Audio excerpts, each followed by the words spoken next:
The dust swirled across the auction platform as Olivia Sutton fought back tears, her once fine hands raw and bloodied from weeks of labor, her proud shoulders hunched beneath the tattered rags that barely covered her shivering form.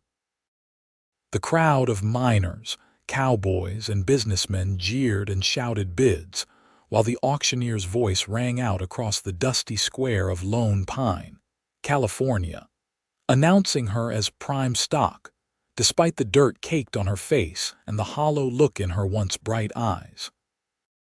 It was June 1875, and Olivia had never imagined she would end up here. 6 months ago, she had been the educated daughter of a Boston merchant, traveling west with her father to start a new life after her mother's death. Now she was alone, her father buried in an unmarked grave after the stagecoach robbery that had left her at the mercy of men who saw her only as property to be used and sold. $20 for the woman, called out a gruff voice from the crowd. Olivia's stomach turned as she recognized the owner of the voice Silas Tanner, the owner of the mining camp brothel who'd been eyeing her since she'd been dragged into town. 25, shouted another. 30, Tanner countered, his eyes raking over her form with undisguised hunger. The bidding continued, each increase driving Olivia deeper into despair. Her wrists were bound before her, and she could feel the last of her strength ebbing away. She had fought so hard these past months, but now she was out of options. The debt her captors claimed she owed for her rescue and subsequent care was being settled through this illegal auction. $75, called a new voice, deep and steady. The crowd parted slightly, and Olivia's eyes found the source. A tall cowboy stood at the back, his face partially shadowed by a worn Stetson. Unlike the others, his stance was relaxed, one thumb hooked in the belt loop of his dusty denims, the other hand resting casually on his holster. 80, Tanner shouted, face reddening with frustration. $100, countered the cowboy, his voice betraying no emotion. A murmur rippled through the crowd. $100 was a small fortune in these parts, certainly more than Olivia was worth in her current state. Tanner spat on the ground. 110. 200, the cowboy said without hesitation. The crowd fell silent. Even the auctioneer paused his gavel mid-air, 200 going once. The auctioneer's voice was uncertain now, going twice. Tanner's face contorted with rage, but he remained silent. He couldn't afford to go higher. Sold, to the gentleman in the back. The cowboy approached the platform with a measured stride. As he drew closer, Olivia could see his face clearly for the first time. He was younger than she'd initially thought, perhaps 30, with sun-bronzed skin and eyes the color of a summer storm. His expression revealed nothing as he counted out the money and handed it to the auctioneer. "What's your name?" he asked, his voice low enough that only she could hear. "Olivia," she whispered, her throat dry from thirst and fear. "Olivia Sutton," he nodded once. "Xavier Lockhart," he replied, then turned to the auctioneer. "Cut her bindings." The auctioneer complied quickly, the rough rope falling away to reveal angry red welts on Olivia's wrists. Without warning, Xavier removed his coat and draped it over her shoulders, concealing her tattered dress from the prying eyes of the crowd. "Come with me," he said simply, and turned to walk away. Olivia hesitated only a moment before following. Whatever this man's intentions, they couldn't be worse than what awaited her with Tanner or the others. She pulled the coat tighter around her shoulders and hurried after her new owner, conscious of the stares that followed them through the dusty streets of Lone Pine. They walked in silence until they reached a modest but well-kept building with a sign that read, "Lockhart General Store."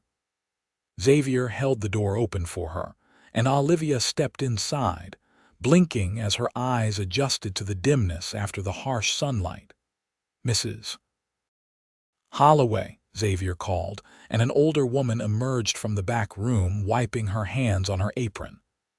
"Xavier Lockhart, where have you been? I've had customers waiting for—" She stopped abruptly when she noticed Olivia. "Good heavens, who is this poor creature?" "This is Miss Sutton. She needs a bath, food, and proper clothing." Xavier reached into his pocket and pulled out more money. "Get her whatever she needs. She'll be staying in the room above the store for now." Mrs. Holloway's eyes widened, but she didn't question him. "Of course, Mr. Lockhart. Come with me, dear." As Olivia was led away, she glanced back at Xavier. "Why?" she managed to ask. For the first time, his expression softened slightly. "No one deserves what they were doing to you," he said simply. "Get some rest. We'll talk tomorrow." With that, he turned and walked out of the store, leaving Olivia to wonder if she had been rescued or merely traded from one form of captivity to another. Mrs. Holloway, a widow with kind eyes and a no-nonsense demeanor, drew a bath in a copper tub behind a screen in the small room above the store. She helped Olivia out of her filthy rags, barely concealing her shock at the bruises that marked the young woman's body. "Those savages," she muttered as she gently helped Olivia into the warm water. "Don't you worry, dear. Mr. Lockhart is a good man. Strange sometimes, keeps to himself more than he should, but decent to his core." Olivia sank into the water, nearly weeping at the simple luxury of being clean. "Why would he spend so much money on me?" she asked, voicing her deepest fear. "What does he expect in return, Mrs.?" Holloway's face softened. "I can't speak for him, but I've known Xavier Lockhart for 5 years, and I've never known him to take advantage of anyone. Now, you soak while I find you something to wear. Can't have you in those rags another minute." When Mrs. Holloway returned, she carried a simple but clean cotton dress. "This should do for now. Mr. Lockhart left instructions for me to take you to Mrs. Chen's dress shop tomorrow. Said you're to have 3 new outfits made." Olivia's hands trembled as she dried herself and put on the clean clothes. The kindness was overwhelming after months of cruelty. She accepted a bowl of hearty stew and freshly baked bread, eating slowly to avoid making herself sick after so long without proper food. "Where is Mr. Lockhart now?" she asked when she had finished. "He has a small ranch just outside town. He'll be back in the morning to open the store." Mrs. Holloway gathered the empty dishes. "Now get some sleep, dear. You're safe here." Olivia lay on the narrow bed, staring at the ceiling as moonlight filtered through the small window. For the first time in months, no one was guarding her, no one was threatening her. She could run if she wanted to, but where would she go? She had no money, no family, and a woman alone had few options in this wild country. The next morning, Olivia woke to the sounds of the store opening below. She washed her face in the basin Mrs. Holloway had left, combed her tangled hair with her fingers as best she could, and made her way downstairs. Xavier was behind the counter, organizing merchandise. He looked up when he heard her footsteps, his expression guarded but not unkind. "Good morning, Miss Sutton. How are you feeling?" "Better, thank you," she replied carefully. "Mr. Lockhart, I appreciate your help, but I need to understand my situation." "What? What do you expect of me?" Xavier set down the ledger he was holding and met her gaze directly. "I expect nothing from you, Miss Sutton. I bought your freedom, not you." "My freedom?" Olivia repeated, confusion evident in her voice. "Yes. You're free to stay or go as you please. If you choose to stay, Mrs. Holloway could use help in the store, and I'll pay you a fair wage." He reached beneath the counter and produced a small pouch, which he slid across to her. "This should cover your immediate needs until you decide what you want to do." Olivia stared at the pouch, then back at Xavier. "I don't understand. You spent $200 to buy me only to set me free." A shadow crossed Xavier's face. Let's just say I have my reasons for disliking men who treat women as property." Before she could question him further, the store's door opened and customers entered. Xavier nodded to her once more before turning his attention to his business. Stunned by this unexpected turn of events, Olivia retreated to a quiet corner of the store. She opened the pouch to find $20 more money than she'd seen in months. With this, she could buy a stagecoach ticket, perhaps make her way to San Francisco, find work as a teacher or governess. But something held her back. Not just gratitude, though she felt that keenly, but curiosity about this enigmatic man who had spent a small fortune to free a stranger. Mrs. Holloway bustled in from the back room. "Ah, you're up. Good. Mr. Lockhart asked me to take you to Mrs. Chen's as soon as you were ready." "Mrs. Holloway," Olivia said quietly, "what do you know about Mr. Lockhart? Where did he come from? Why is he being so kind to me?" The older woman's expression grew thoughtful. "He came to Lone Pine about 5 years ago, bought this store from old Mr. Grimes, who was looking to retire. Keeps to himself mostly, but fair in his dealings. As for his kindness—" She hesitated. "It's not my place to tell his story, but I will say he has reason to understand what it means to be treated as less than human." This cryptic response only deepened Olivia's curiosity, but she knew she wouldn't get more information from the loyal Mrs. Holloway. Instead, she allowed herself to be guided to Mrs. Chen's dress shop, where the skilled Chinese seamstress took her measurements with swift efficiency. "Mr. Lockhart say 3 dresses, good quality," Mrs. Chen said as she worked. "One for everyday, one for work, one for special. Also undergarments, stockings, shoes." She looked up at Olivia with shrewd eyes. "You very lucky, he good man." "So everyone keeps telling me," Olivia murmured. While they waited for the first dress to be pinned for alterations, Olivia gazed out the shop window at the bustling main street of Lone Pine. The town was larger than she'd realized, with several saloons, a hotel, various shops, and even a small schoolhouse at the far end of the street. It seemed civilized enough, though she'd learned the hard way that appearances could be deceiving. "Your everyday dress ready tomorrow," Mrs. Chen announced, interrupting Olivia's thoughts. "Others take 3-4 days." When they returned to the store, Xavier was helping a customer load supplies into a wagon. He nodded to Olivia as she passed, but didn't interrupt his work.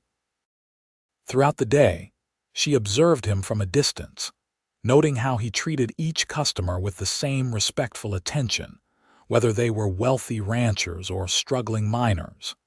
That evening, after the store closed, Xavier invited her to join him for dinner at the small table in the back room. Mrs. Holloway had prepared a simple but hearty meal before departing for her own home. "How was your visit to Mrs. Chen's?" he asked as they ate. "Very productive.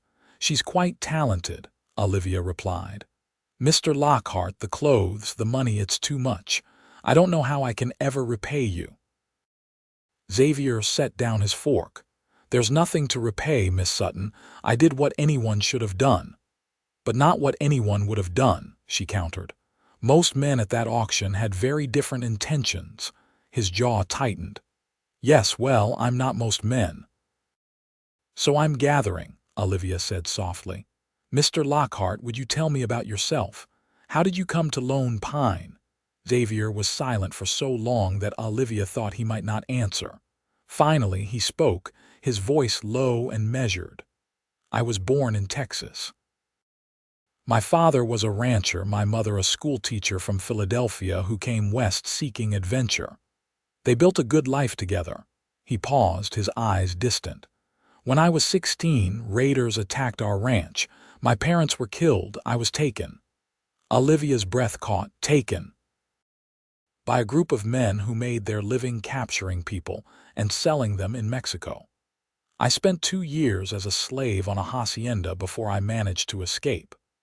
His words were matter of fact, but Olivia could sense the deep pain beneath them. "I know what it's like to be treated as property, Miss Sutton. I wouldn't wish that fate on anyone." "I'm so sorry," she whispered, understanding now why he had acted as he had. Xavier shrugged, clearly uncomfortable with her sympathy. "It was a long time ago. I made my way north, worked on ranches, saved my money, and eventually bought this store and some land outside town. I've built a decent life here." "A lonely one," she ventured. His eyes met hers briefly. "I prefer to think of it as uncomplicated." The conversation shifted to safer topics. After that, Olivia told him about her life in Boston, her father's merchant business, her education at a prestigious ladies' seminary. She spoke of their journey west, her father's plans to open a new branch of his business in San Francisco, and the fateful day when their stagecoach was attacked. "I should have died with him," she said quietly. "Sometimes I think it would have been better." "Don't say that," Xavier replied, his voice suddenly fierce. "Life is precious, Miss Sutton, even when it's difficult, especially then." Olivia was startled by his intensity but nodded slowly. "You're right, of course, and please call me Olivia." "Olivia," he repeated, the name sounding different in his deep voice. "And I'm Xavier." In the days that followed, Olivia settled into a routine at the store. Mrs. Holloway showed her how to keep the ledgers, stock the shelves, and assist customers. Xavier spent mornings at the store and afternoons at his small ranch, returning in the evenings for dinner. Their conversations grew easier, and Olivia found herself looking forward to these quiet meals together. Her new dresses arrived from Mrs. Chen's shop, simple, practical garments, but made of good quality fabric and well fitted to her form. The first time she came downstairs wearing the blue everyday dress, she noticed Xavier's gaze linger on her before he quickly looked away, a faint color rising in his cheeks. On Sunday, he surprised her by asking if she would like to accompany him to his ranch. "I thought you might enjoy a change of scenery," he explained, "and my horse could use the exercise."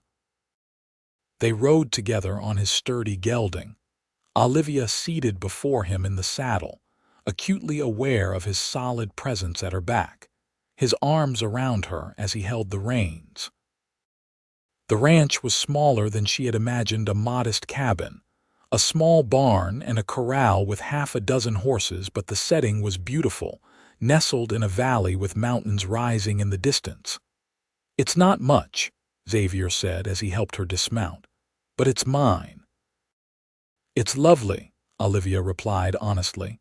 "Peaceful." He showed her around the property, speaking with quiet pride about his plans to expand, perhaps raise cattle as well as horses. Inside the cabin, everything was neat and orderly if sparse. A bookshelf caught her attention. It was filled with volumes on history, law, and literature. "You're a reader," she observed with pleasure. "My mother taught me to value knowledge," he replied, taking down a worn copy of the Iliad. Books were scarce during those years in Mexico. "When I came back to the States, I promised myself I'd build a library of my own." As they shared a simple picnic lunch outside, Olivia found herself studying Xavier when he wasn't looking. The sun brought out golden highlights in his brown hair, and when he smiled, which was rare but transformative, small lines appeared at the corners of his eyes. For all his reserve, there was a gentleness to him that she found increasingly attractive. "Why did you never marry?"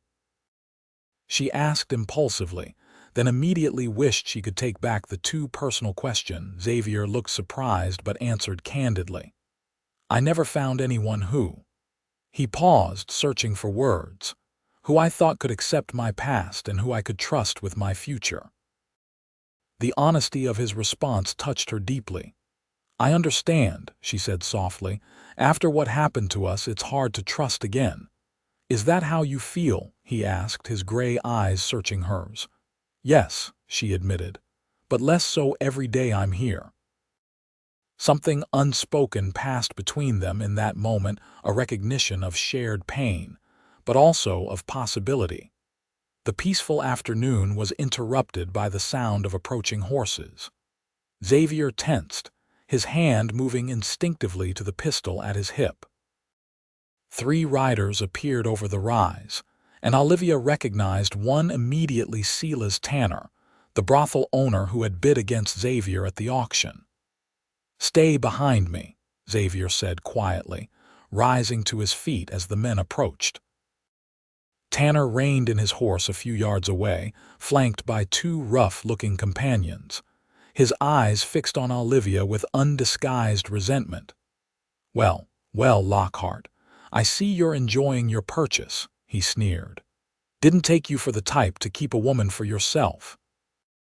Always so high and mighty about your principles." "Miss Sutton is my employee, not my property," Xavier replied evenly. "What do you want, Tanner? Just passing by, neighbor."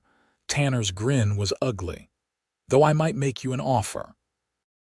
I'll give you $250 for the girl. That's a $50 profit. Good business, wouldn't you say?" Olivia felt sick at being discussed like merchandise again, but Xavier's response was immediate and firm. "Miss Sutton isn't for sale, at any price. Now I suggest you move on." Tanner's face darkened. "You think you're better than the rest of us, don't you, Lockhart? With your fancy books and your proper speech. But I know what you really are: just a man like any other, with the same appetites. The difference being that I control mine," Xavier said coldly. "Last warning, Tanner. Leave my property." For a tense moment, Olivia feared Tanner would refuse. His hand hovered near his gun, and his companions shifted restlessly in their saddles. But something in Xavier's stance, the absolute certainty that he would defend her, seemed to make Tanner reconsider. "This isn't over, Lockhart," he spat, wheeling his horse around. "Nobody turns down Silas Tanner's money and gets away with it." They watched in silence as the 3 men rode away, dust rising behind them in the afternoon sun. "I'm sorry about that," Xavier said once they were out of sight. "Tanner's been a problem since he came to town last year. The mayor and sheriff both take his bribes, so there's no controlling him through official channels." "Will he cause trouble for you?" Olivia asked, concerned more for Xavier's safety than her own. "Nothing I can't handle." He sighed, the peaceful mood of earlier gone. "We should head back to town before it gets dark." The ride back was quieter, both of them preoccupied with thoughts of the confrontation. As they approached Lone Pine, Xavier finally broke the silence. "Olivia, I want you to be careful. Don't go anywhere alone, especially after dark. Tanner isn't the type to give up easily."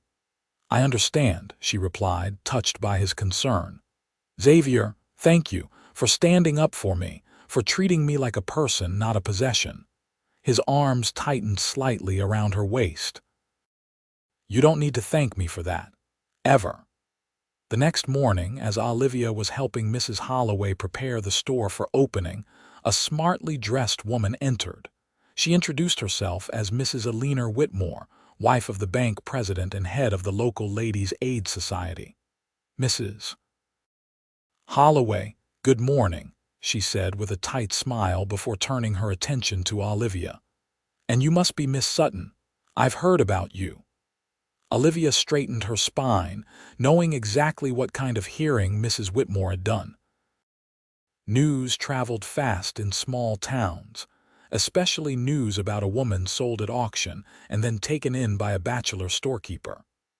"Mrs. Whitmore, how nice to meet you," she replied with all the polish her Boston upbringing had instilled in her. The woman seemed taken aback by Olivia's refined speech. "Yes. Well, I wanted to personally invite you to our church service this Sunday. We feel it's important for all members of our community to participate in moral gatherings." The implication was clear. Mrs. Whitmore and her friends were concerned about Olivia's moral standing and wanted to bring her under their watchful eyes. "How thoughtful of you," Olivia said smoothly. "Mr. Lockhart, and I would be delighted to attend." This was clearly not the response Mrs. Whitmore had expected. "Mr. Lockhart rarely attends services," she said with a frown. "He'll make an exception, I'm sure," Olivia replied confidently, though she had no idea if Xavier would agree. After Mrs. Whitmore departed, Mrs. Holloway chuckled. "Well handled, my dear. That woman has been trying to get Xavier into her church and introduce him to her niece for years." "You think he'll mind that I accepted on his behalf?" Olivia asked, suddenly uncertain. "Mind giving the gossip something new to talk about? I think he'll find it amusing." When Olivia mentioned the invitation to Xavier that evening, he surprised her by readily agreeing. "It's about time I showed my face there anyway," he said. "People have been talking since you arrived. This will give them something else to focus on. They think I'm your—" Olivia couldn't bring herself to finish the sentence. "They don't know what to think," Xavier replied. "And that bothers them more than if they had a simple story to tell. People prefer clear categories: wife, mistress, servant. You don't fit neatly into any of those boxes. What am I then?" she asked softly. Xavier looked at her for a long moment. "You're a free woman making your own choices, Olivia. That's all that matters." Sunday arrived, and Olivia dressed in her special dress from Mrs. Chen, a deep green silk that brought out the auburn highlights in her brown hair. When she descended the stairs to the store, Xavier was waiting, looking uncommonly formal in a black suit and string tie. His eyes widened when he saw her. "You look beautiful," he said simply. "Thank you," she replied, feeling a blush rise to her cheeks. "You look quite handsome yourself." He offered her his arm, and together they walked through town to the small white church at the end of the main street. Their arrival caused a stir among the congregation gathered outside. Women whispered behind gloved hands, men nodded to Xavier with newfound respect, and Mrs. Whitmore looked both triumphant and suspicious. The service itself was unremarkable, but Olivia found herself acutely aware of Xavier beside her in the pew, his shoulder occasionally brushing against hers as they rose and sat for hymns and prayers. There was something profoundly domestic about the experience, something that stirred longings she had thought dead after her ordeal. Afterward, on the church steps, they were approached by various members of the congregation, all curious about the newcomer. Xavier kept a protective hand at the small of her back as he introduced her, his deep voice holding a note of pride that wasn't lost on the observant townspeople. Mrs. Whitmore cornered them as they prepared to leave. "Miss Sutton, Mr. Lockhart, I'm hosting a small gathering at my home this Saturday evening. Nothing elaborate, just a few friends for dinner and music. I do hope you'll both attend." "That's very kind," Xavier began, clearly preparing to decline. "We'd be delighted," Olivia interrupted, ignoring his startled glance. "Wouldn't we, Xavier?" After a brief pause, he nodded. "Delighted," he echoed, though his tone suggested otherwise. As they walked back toward the store, Xavier gave her a questioning look. "You really want to spend an evening with Mrs. Whitmore and her friends?" "I want to be part of this community," Olivia explained. "And I want people to see me as more than just the woman you bought at auction. I want to be Olivia Sutton again, not just a victim or an object of gossip." Understanding dawned in Xavier's eyes. "Of course, I'm sorry, I should have realized. Besides," she added with a small smile, "I'm curious to see you in polite society. Do you dance, Mr. Lockhart?" The corner of his mouth lifted in a rare half-smile. "I might be persuaded, Miss Sutton." The days leading up to Mrs. Whitmore's gathering passed quickly. Olivia continued to help in the store, finding satisfaction in the work and in the growing acceptance she felt from regular customers. Xavier spent more time at the ranch, preparing for the coming winter, but always returned by dinner time, bringing small gifts: a wildflower, a book he thought she might enjoy, a ribbon for her hair. These gestures, casual as they seemed, spoke volumes to Olivia. Xavier was not a man who acted without purpose. Each small gift was a deliberate step toward something neither of them had yet named. Saturday evening arrived, and Olivia took special care with her appearance. The green silk dress had been slightly altered by Mrs. Chen to better fit her recovering figure. She arranged her hair in a simple but elegant style, secured with the blue ribbon Xavier had given her 3 days before. When she came downstairs, Xavier was waiting, looking both uncomfortable and handsome in his formal attire. He stared at her for a long moment before speaking. "You'll be the most beautiful woman there," he said quietly. "Flatterer," she replied, but pleasure warmed her voice. Mrs. Whitmore's home was the largest in Lone Pine, a testament to her husband's success as a banker. The parlor was crowded with the town's elite, the doctor and his wife, the newspaper editor, several successful merchants and ranchers. Olivia felt their curious stares as she and Xavier entered, but held her head high. Xavier stayed close to her side as they navigated the room, his hand occasionally touching her elbow or the small of her back, possessive gestures that were not lost on the observant crowd. To Olivia's surprise, he was perfectly capable of social conversation when he chose to be, discussing cattle prices with ranchers and politics with the newspaper editor with equal ease. After dinner, several guests moved to the piano, and Mrs. Whitmore's daughter began to play. Couples formed for dancing in the cleared space of the parlor. "May I have this dance?" Xavier asked, offering Olivia his hand. She placed her fingers in his, allowing him to lead her to the makeshift dance floor. His arm slid around her waist, holding her at a proper distance, but the heat of his palm through the silk of her dress sent a shiver up her spine. "You dance very well," she observed as he guided her confidently through the waltz. "My mother insisted I learn. Said no education was complete without knowing how to move properly in society." A shadow crossed his face at the mention of his mother, but it passed quickly. "I never thought I'd have cause to thank her for those lessons. And why is that?" Olivia asked, keenly aware of how perfectly they moved together, as if they had been dancing for years rather than minutes. "Because it gives me a respectable reason to hold you," he replied, his voice low enough that only she could hear. Olivia's breath caught at his words, at the admission they contained. For the first time, Xavier had acknowledged openly that there was something growing between them, something beyond rescue and gratitude. Before she could respond, the dance ended, and they were separated by other guests eager to meet the mysterious Miss Sutton. Throughout the evening, Olivia caught Xavier watching her from across the room, his gray eyes intense and unreadable. It was nearly midnight when they finally took their leave.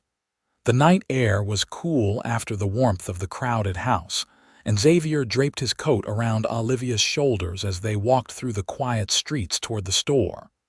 "Did you enjoy yourself?" he asked. "More than I expected to," she admitted, "though I think Mrs. Whitmore was disappointed that you didn't show any interest in her niece." Xavier chuckled, a rare sound that Olivia found herself treasuring. "Margaret is a lovely girl, but, she prompted when he didn't continue. He stopped walking, turning to face her in the moonlight. "But my interest lies elsewhere." Olivia's heart began to race. "Xavier." "Olivia, I need to ask you something." His voice was serious now. "You've been here nearly a month. You have money saved from your wages. You could leave, start fresh somewhere else, away from the gossip and the stares. Why have you stayed?" The question hung between them, forcing Olivia to examine her own heart. Why had she stayed? Not just gratitude, not just practicality, but something deeper, something that had been growing steadily since that first night when he had covered her with his coat and promised her safety. "Because I feel alive here," she said at last. After what happened, I thought that part of me was dead, the part that could hope and trust and feel." She took a deep breath. "You brought that back, Xavier. You made me feel human again. How could I leave that behind?" In the silver moonlight, she saw his expression soften, vulnerability replacing his usual reserve. He reached out slowly, giving her time to retreat if she wished, and touched her cheek with gentle fingers. "I never thought I'd find someone who could understand," he said softly. "Someone who knew what it was to lose everything and still find the strength to rebuild." "We're survivors, you and I," Olivia whispered, leaning slightly into his touch. "More than that," Xavier replied. "We're alive." He bent his head slowly, his intentions clear. Olivia lifted her face to his, closing her eyes as their lips met in a kiss that was gentle at first, then deepening as she responded to him. His arms encircled her waist, drawing her closer, and she slid her hands up to his shoulders, feeling the solid strength of him beneath her palms. When they finally parted, both were breathing unsteadily. Xavier rested his forehead against hers, his eyes closed as if savoring the moment. "I've wanted to do that since I saw you in that green dress the first time," he admitted. "I wish you had," Olivia replied, surprising herself with her boldness. Xavier smiled, a full, genuine smile that transformed his face. "We should get back," he said reluctantly. "People talk enough already." They walked the rest of the way hand in hand, neither feeling the need to fill the silence with words.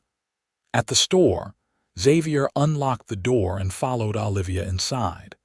In the dim light of the oil lamp Mrs. Holloway had left burning, they stood facing each other, reluctant to part. "Good night, Olivia," Xavier said finally, his voice husky. "Good night," she replied, though she made no move toward the stairs that led to her room. Xavier took a step backward, always the gentleman. "I'll see you in the morning." "Yes," she said softly. "In the morning." As she climbed the stairs to her small room, Olivia's mind whirled with the evening's events. Xavier's kiss, his confession of interest, these were not the actions of a man who saw her as a charity case or an employee. They were the actions of a man falling in love. And she, to her surprise and joy, was falling just as swiftly. The next morning, Olivia woke early, eager to see Xavier.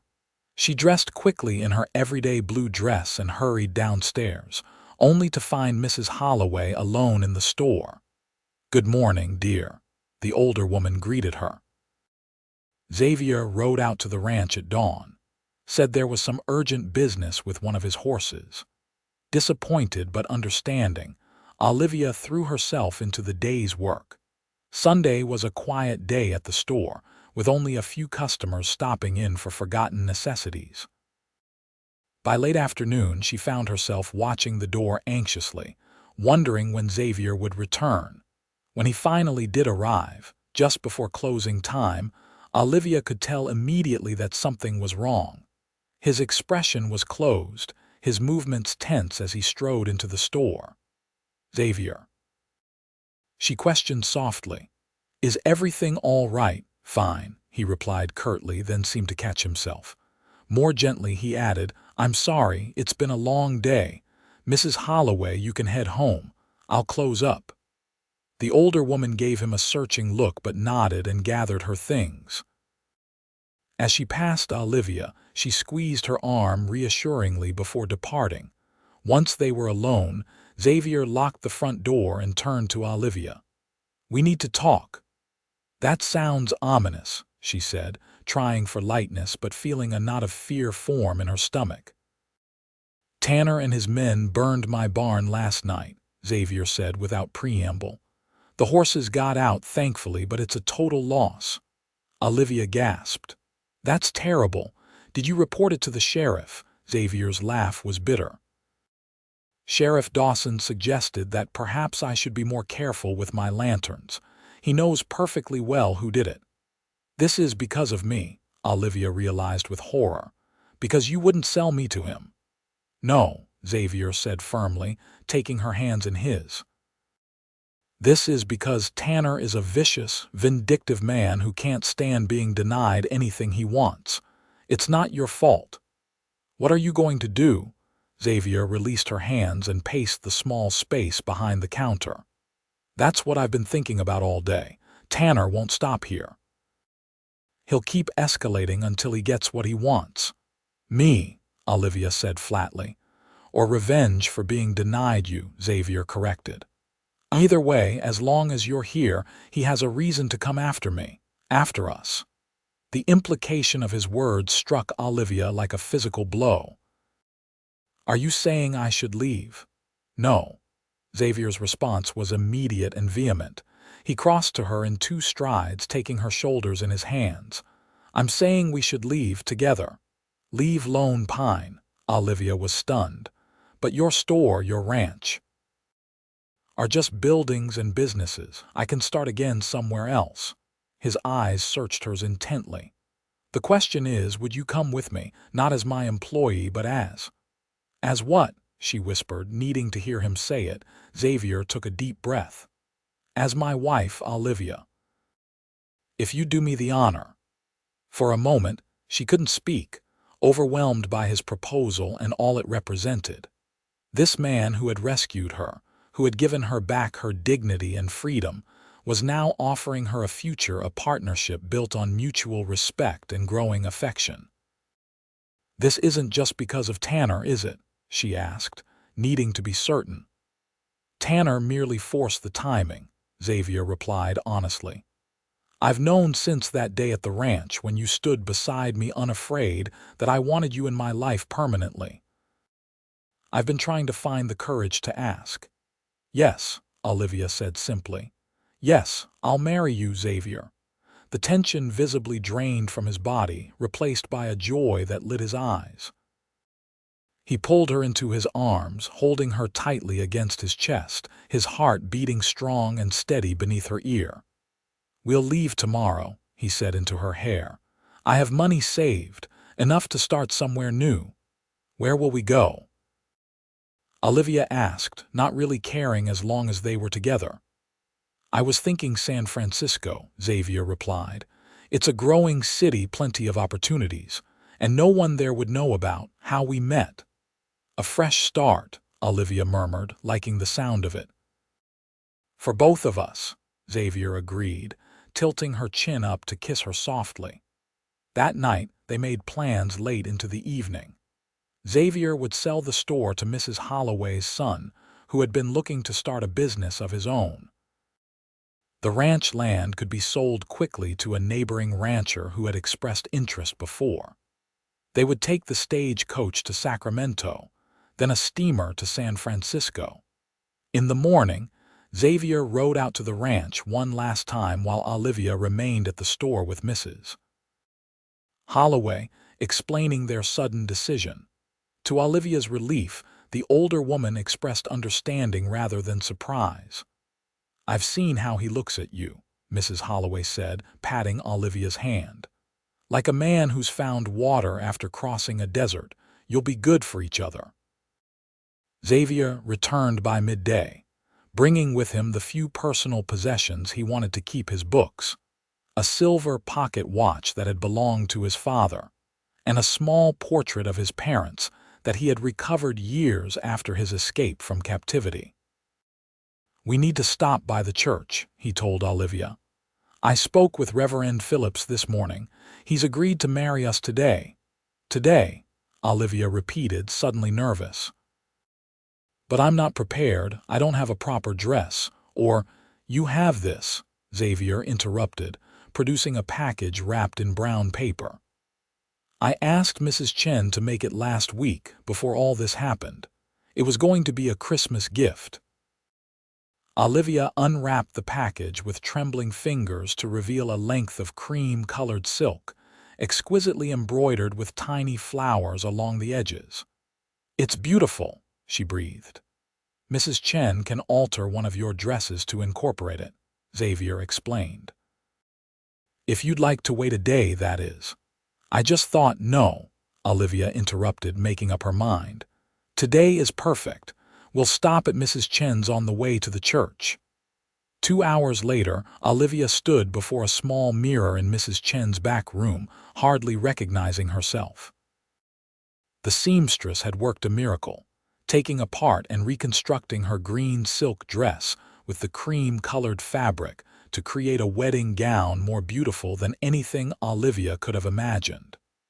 Her hair was arranged simply but elegantly, adorned with small white flowers from Mrs. Chen's garden. "You ready now?" the seamstress declared with satisfaction. "Very beautiful bride."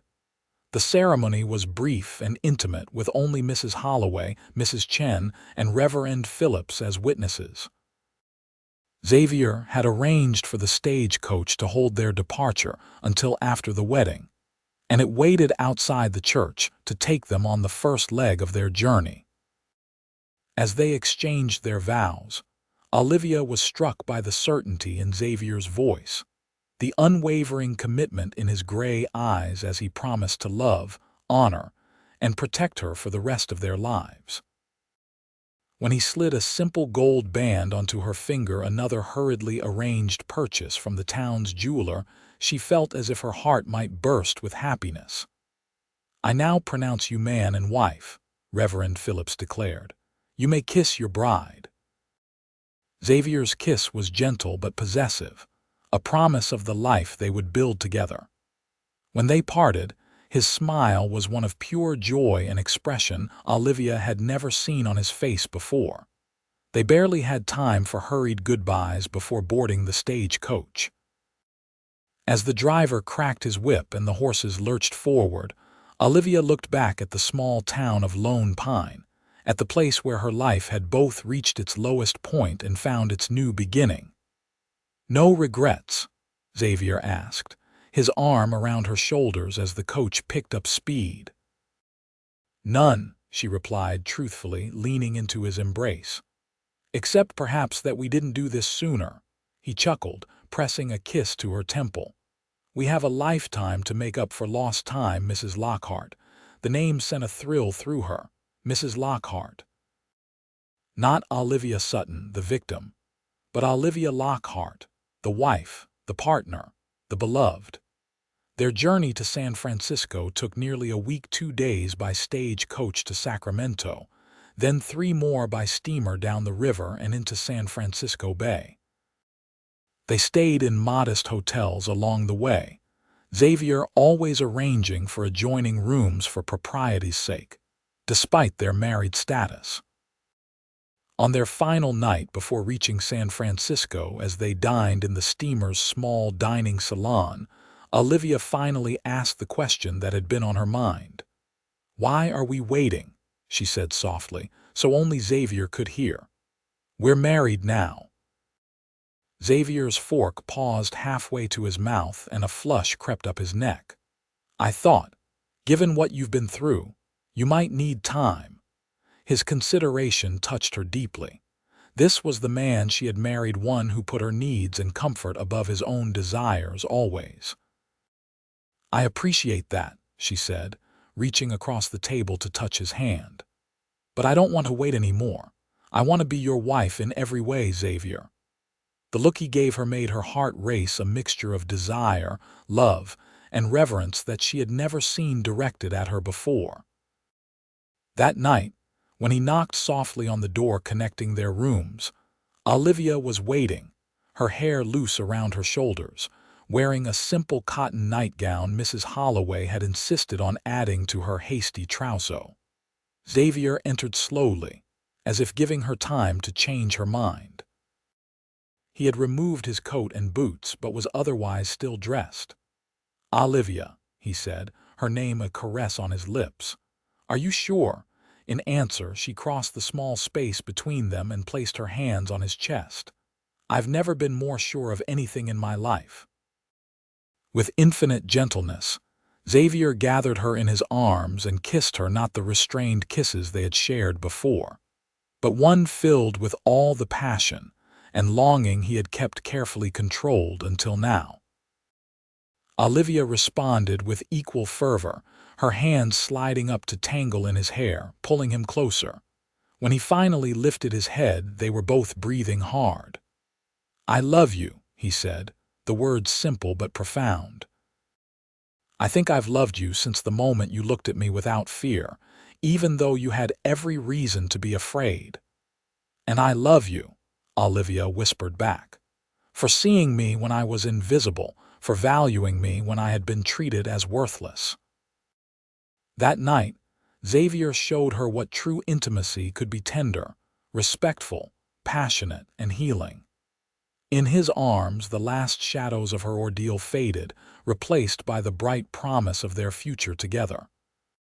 The San Francisco that greeted them the next day was a city of contradictions: elegant mansions on Nob Hill, overlooking crowded tenements in the valleys, fine restaurants and theaters alongside rough saloons and gambling dens. The city was still rebuilding itself after devastating fires, creating opportunities for newcomers with vision and determination. Using his savings and the money from the sale of his Lone Pine properties, Xavier purchased a struggling general store in a growing neighborhood.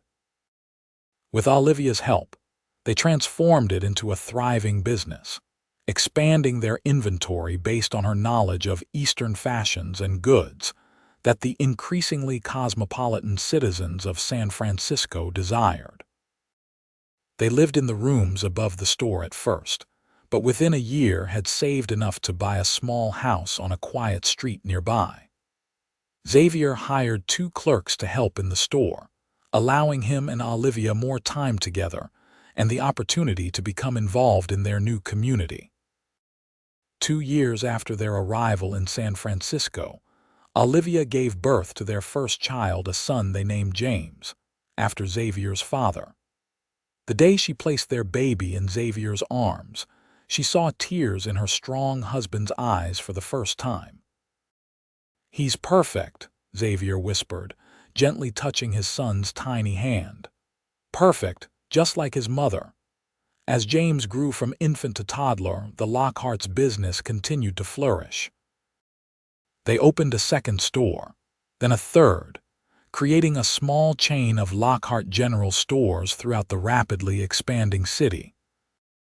When Olivia discovered she was expecting their second child, Xavier surprised her with a gift: a beautiful new home on the outskirts of the city, with ample room for their growing family and a stable where he could keep horses, maintaining his connection to his ranching roots.